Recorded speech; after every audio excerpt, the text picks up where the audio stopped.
Saudara, asumsi dan prasangka adalah sumber dari banyak masalah dan kekacauan.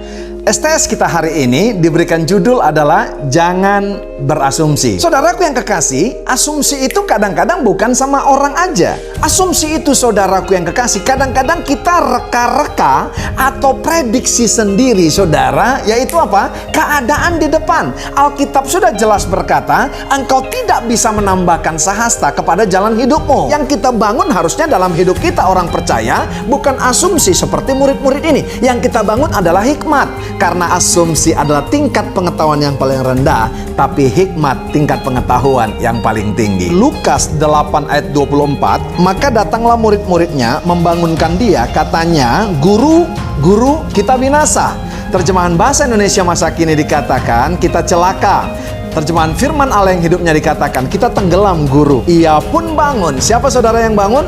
Yesus. Lalu menghardik angin dan air yang mengamuk itu. Dan angin dan air itu pun reda dan danau itu menjadi teduh. Saya menemukan begini, ada perbedaan orang yang suka berasumsi dengan orang yang tidak suka berasumsi. Orang yang suka berasumsi, saudara, itu adalah orang yang suka memberikan pernyataan. Tapi kalau orang yang tidak berasumsi, selalu saudara adalah memberikan pertanyaan. Saya selidiki dari 3 terjemahan, terjemahan baru, terjemahan firman Allah yang hidup, dan terjemahan bahasa Indonesia masa kini. Ketiga-tiganya adalah pakai tanda seru, saudara. Berarti pernyataan bahwa mereka akan binasa, mereka akan cilaka, mereka akan tenggelam. Saudara perhatikan, apa yang dikatakan mereka tentang kejadian di perahu itu adalah refleksi daripada iman percaya mereka kepada sang guru mereka, betul nggak?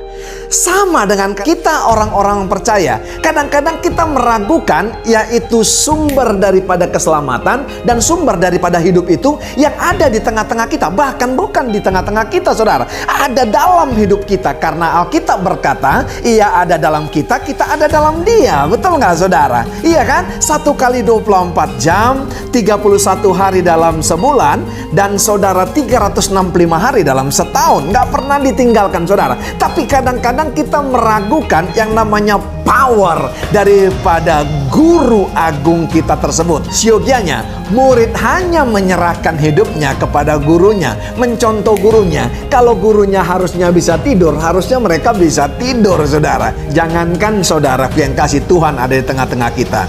Gembala kita aja kadang-kadang mengajak kita kepada satu tempat yang rawan, saudara. Keraguan kita nggak ada. Kenapa? Karena kita terlalu yakin dan percaya kepada gembala kita. Saudara, setiap saya membaca ayat ini, satu yang saya dapat ternyata begini, orang yang tenang, orang yang mendapatkan damai sejahtera daripada Bapa, yang melampaui segala akal dan memelihara hati dan pikirannya, tidak ditentukan tempat tidurnya merek apa, saudara, betul nggak? Atau dia tidur di mana?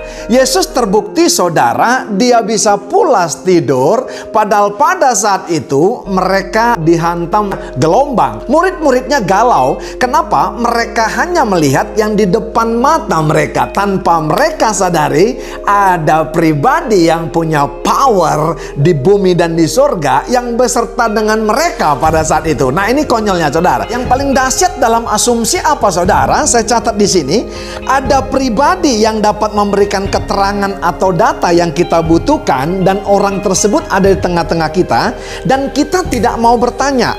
Iya kan? Haleluya. Padahal kalau kita bertanya, clear masalahnya. Nah, ini juga terjadi di dalam komunitas gereja. Ada kalanya komunitas luar lebih terbuka dari komunitas gereja kadang-kadang.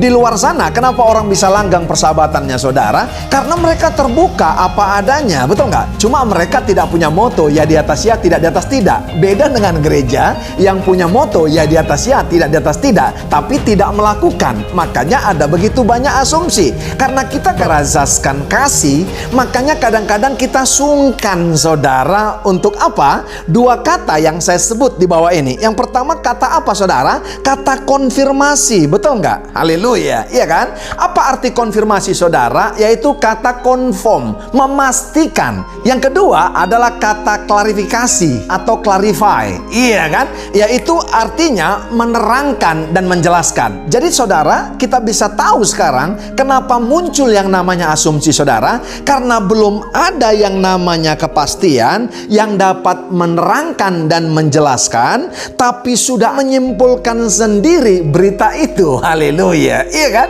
Makanya terjadi asumsi. Kelemahan kita, saudara, kita malas bertanya. Makanya saya baca satu buku dikatakan begini, saudara. Before you assume, try this crazy method called asking. Artinya, saudara, sebelum kamu berasumsi, coba dulu metode yang gila yang satu ini. Apa, saudara? Bertanya.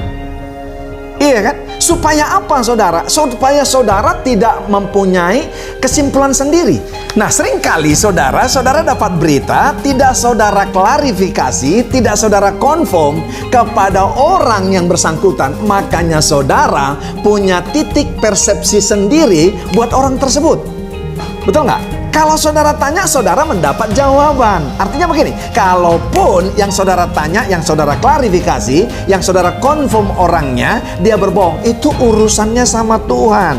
Tapi paling tidak, kita tidak meneruskan berita yang tidak benar kepada orang lain. Itu bahayanya. Apapun yang saudara dengar tentang orang lain beritanya, klarifikasi, confirm, saudara. Maka persahabatan, maka hubungan akan langgang. Dan saya pastikan, saudara tidak simpan sampah, saudara tidak simpan unek-unek, saudara tidak simpan, saudaraku yang kekasih, stigma orang lain. Mari kita bertobat. Karena apa, saudara? Ternyata benar, asumsi akan selalu menjadi episode yang tidak pernah terselesaikan.